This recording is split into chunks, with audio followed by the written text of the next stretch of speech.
Year 11. I wanted to share with you this morning the idea of deliberate practice and how this might help you in preparing for your public examinations in the summer, but also your PPEs in November. So first of all, what is the idea of deliberate practice? Deliberate practice refers to a special type of practice that is purposeful and systematic, whilst regular practice might include mindless repetitions. So, for example, continually revising the same topic where you're already confident, or keep going back to the areas where you know you feel strong. Instead, deliberate practice requires focused attention and is conducted with the specific goal of improving performance in a certain area. So, targeting those areas where you really feel that you need to improve. I really like this example from an art class. On the left-hand side, students at the beginning of a 5-day course make their first attempt at drawing a portrait. On the right-hand side is their attempt after 5 hours of deliberate practice.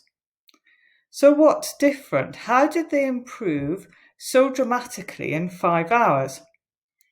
Well, what the teacher did was they got them to focus on the areas which would make most improvement.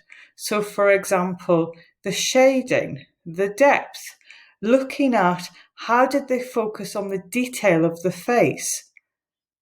And the improvements are absolutely dramatic. When you can achieve the same in your practice and your preparation for PPEs, the key here is to listen to the advice of your teachers, who are very much the experts on your subject, and listen to the areas that they think that you need to focus on improving. Aristotle said, "We are what we repeatedly do." Excellence, then, is not an act, but a habit. So, how do I bring in this idea of deliberate practice and excellence in preparation for my PPEs? Well, does practice make perfect? A really good question. Vince Lombardi says practice does not make perfect. Only perfect practice would make perfect. And Albert Einstein, who on this occasion I really agree with, says, "Insanity is doing the same thing over and over again and expecting different results." Ultimately, if we want different results, then we've got to take a different approach. So excellent practice, or you might call it revision, or you may call it recall, or even preparation for your examinations. Excellent practice is reflective practice. And excellence is a habit. The more that we put in, the more that we will get out. So we need to think about this journey. What does this journey look like in terms of excellence? How do we get from the start to the finish? It certainly isn't a sprint. And if anything, we can say it's been more of a marathon. And now we're moving into those last few miles.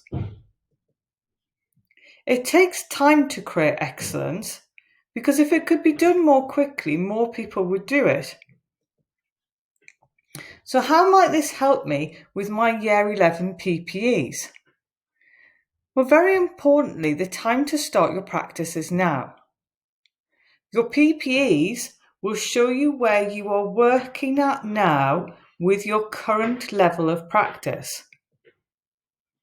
But the most important point is listen carefully to the feedback that your teachers give you now before the PPEs. Once you've completed your PPEs, listen to the feedback they give you on how to improve.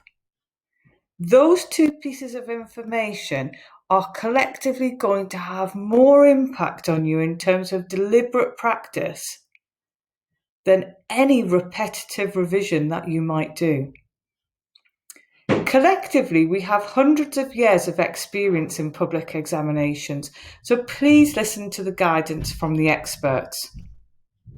Can I suggest to you that instead of watching YouTube clips, maybe 2 hours per day, you could in fact be focusing on your practice. So 14 hours a week of practice, that would be 42 hours by half term. Imagine what an advantage that would give you in terms of your preparation for your PPEs. Year 11, I really wish you good luck with both of your PPE preparation and then finally your preparation for your public examinations. I will talk to you again before November just to outline the details that you need to know about the exam rules and the rules that you must follow as a result. Good luck.